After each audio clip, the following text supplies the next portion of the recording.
नमस्कार, मैं संदीप तिवारी। आप देख रहे हैं समाचार निर्देश। आज हमारे साथ स्टूडियो में उपस्थित हैं राजनीतिक विश्लेषक और सोशल वर्कर मनोज कुमार जी। स्वागत है मनोज कुमार। नमस्कार सर। मनोज कुमार जी, जैसे आप सोशल वर्कर हैं और राजनीतिक विश्लेषक भी हैं, तो आगामी चुनाव लोकसभा का 2024 में आने वाला है। कैसा रहा सर सत्ताधारी दल का जो कार्यकाल था, आप उसको किस नज़रिए से देखते हैं? देखिए, जो 9 साल का जो इनका कार्यकाल था, उसमें महंगाई, रोज़गार और भ्रष्टाचार एक बहुत बड़ा मुद्दा है। जो मैं समझता हूँ कि आज महंगाई भी बहुत चरम सीमा पे है। जैसे रसोई सिलेंडर ले लो, आज 1100 रुपये का हो चुका है। एक आम आदमी की इतनी आजकल इनकम नहीं है। और रोज़गार भी लोगों के, जैसे कंपनी का निजीकरण हो गया है। आज लोग पढ़ लिखने के बाद भी उनको जो है ना, एक छोटी मोटी नौकरी की तलाश में भटकना पड़ रहा है। और भ्रष्टाचार ही बहुत है।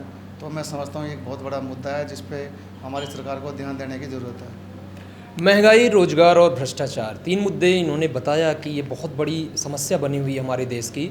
सत्ताधारी दल जो है वो कहीं ना कहीं विपक्ष पर आरोप लगाता है और विपक्ष जो है सत्ताधारी दल पे कि पिछला उन्होंने क्या किया था और हम उनसे बेहतर कर रहे हैं। तो सर, ये जो कड़ी जुड़ती जा रही है, अभी सत्ताधारी दल क्या होते हैं कि वो विपक्ष के ऊपर आरोप लगाते हैं कि उन्होंने बहुत ऐसा काम, उनसे तो हम कहीं ना कहीं बेहतर ही हैं। तो इसको किस नज़रिए से आप देखते हैं, एक दूसरे के ऊपर आरोप प्रत्यारोप जो लगाते हैं? देखो, पार्टी का तो काम एक दूसरे पे आरोप लगाना है, लेकिन जो सही मुद्दे से लोगों को भटकाने का काम पार्टी कर रही है। पार्टी को जो सही मुद्दे हैं वे उठाने चाहिए। महंगाई पे, रोज़गारी पे, भ्रष्टाचार पे काम करना चाहिए। ये हमारे देश का बहुत ही बड़ा मुद्दा है जिससे पार्टी भटक रही है। सब अपने स्वार्थ के कारण, एक दूसरे पे सीटों के कारण बस चल रहा है। सर, देश सुधार की अगर बात करें तो निगम पार्षद से लेके विधायक लोकसभा से जो फाइट करके आते हैं, सांसद होते हैं, तो होता क्या है कि जब चुनाव जब तक रहता है तब तक जनता के मुद्दे को जो है ये हम सॉल्व करेंगे, ऐसा करेंगे।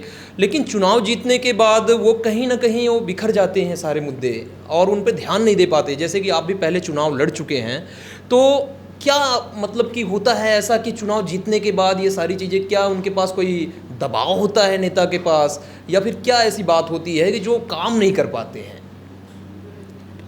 एक्चुअली क्या है ना, मुद्दा तो जब इलेक्शन लड़ता है तो आदमी अपने फेस्टिवल में मुद्दे तो बहुत बना के लेके आता है, लेकिन उन मुद्दों पे काम नहीं हो पाते हैं। पार्टी कहीं ना कहीं मुद्दों से भटक जाती है। और हम भी इलेक्शनों में आए थे। हमने भी विधानसभा का इलेक्शन इसीलिए लड़ा था। 2020 में बहुजन समाज पार्टी से एमएलए का इलेक्शन लड़ा, तो हमारे भी यही मुद्दे थे: बेरोज़गारी, महंगाई, भ्रष्टाचार। और सभी पार्टी के मुद्दे होते हैं, मगर जीतने के बाद में पार्टी भटक जाती है, अपने जो है ना और दूसरे एजेंडे पूरे करने में लग जाती है, जिससे हमारे देश का विकास नहीं होने वाला है। तो क्या देखते हैं सर, आगामी चुनाव में किस पार्टी को सत्ता में आना चाहिए, या फिर अभी सुधार होने की संभावना है, या फिर ऐसे ही चलता रहेगा? क्या संदेश देना चाहिए? देखो, पार्टी कोई भी सत्ता में आए, लेकिन जो सही मुद्दे हैं उनको लेके आए, उन पे काम करे। जैसे महंगाई है, बेरोज़गारी है, भ्रष्टाचार है, इन पे काम करे। पार्टी कोई भी है, पार्टी सभी ठीक होती है। बस अपने मुद्दों को ध्यान रखे, जो वे जनता से, आम लोगों से वादे करते हैं उन पे काम करे, उनको रिजल्ट दे। सर का ये कहना है कि पार्टी सभी ठीक होती है, पार्टी के जो सदस्य होते हैं उनको काम करना जरूरी होता है। लेकिन सर, काम करते नहीं हैं। निगम पार्षद अगर हुए या विधायक हुए, तो अगर काम नहीं करते हैं तो जनता को ये मुद्दा कहाँ उठाना चाहिए? क्या कोई गुटबंदी करनी चाहिए या धरना प्रदर्शन? अगर आपके एरिया में आपका निगम पार्षद काम नहीं कर रहा है या आपके एरिया में आपका विधायक काम नहीं कर रहा है, तो एक आम जनता कहाँ जाए, मतलब किसके पास शिकायत करे? आम जनता तो बेचारी मजबूर है, कहाँ जाए। आम जनता जैसे आम लोगों ने तो केजरीवाल पे भी बहुत ही विश्वास करके और फुल बहुमत से दिल्ली सरकार में जो है ना लेके आए इनको, लेकिन आज दिल्ली सरकार, इनके मंत्री भी भ्रष्टाचार में जेल में है, चाहे वो मनीष सिसोदिया जी हो, चाहे वो सत्येंद्र जैन जी हो। अब जनता तो एक आज विश्वास करे, ठगी सा महसूस कर रही है अपने आप को। जी। जनता कहाँ जाए?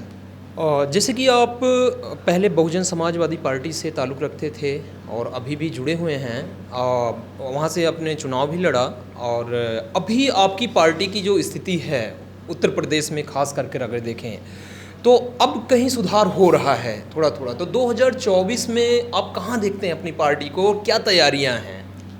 हमारी पार्टी पहले भी अच्छा काम कर रही थी, आज भी अच्छा काम कर रही है। पहले भी मजबूती से इलेक्शन लड़ा और 2024 में भी बहुत ही मजबूती के साथ में इलेक्शन लड़ने का काम करेगी।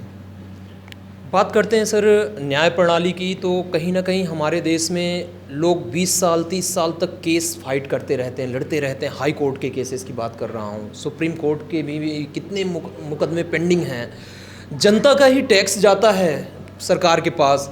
लेकिन हाई कोर्ट की अगर बात करें तो जज की जो अपॉइंटमेंट होती है वो कहीं ना कहीं बहुत कम रह जाती है, मतलब ज़्यादा जज अपॉइंट नहीं हो पाते हैं, जिसके कारण होता क्या 10-15 साल तक एक एक केस को लटकाया जाता है।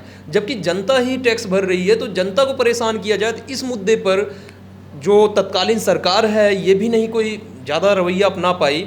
तो आगे आने वाले चुनाव में अगर आपकी पार्टी सपोज सत्ता में आती है या विपक्ष गठबंधन, तो क्या लगता है न्याय प्रणाली में क्या करना चाहिए? सुधार, क्या सुधार देखते हैं आप?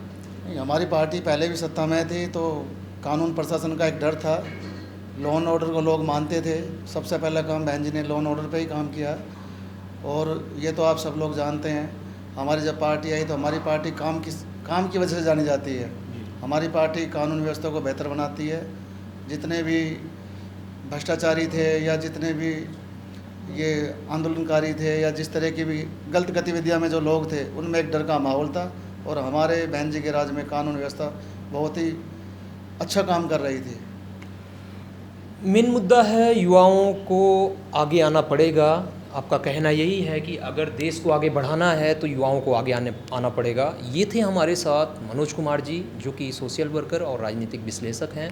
सर, आपने अपना बहुमूल्य समय दिया हमें, इसके लिए बहुत बहुत आपका तहे दिल से बहुत बहुत धन्यवाद जी। समाज सार निर्देश की वजह से आज मैं अपनी बात रख पाया। बहुत बहुत धन्यवाद।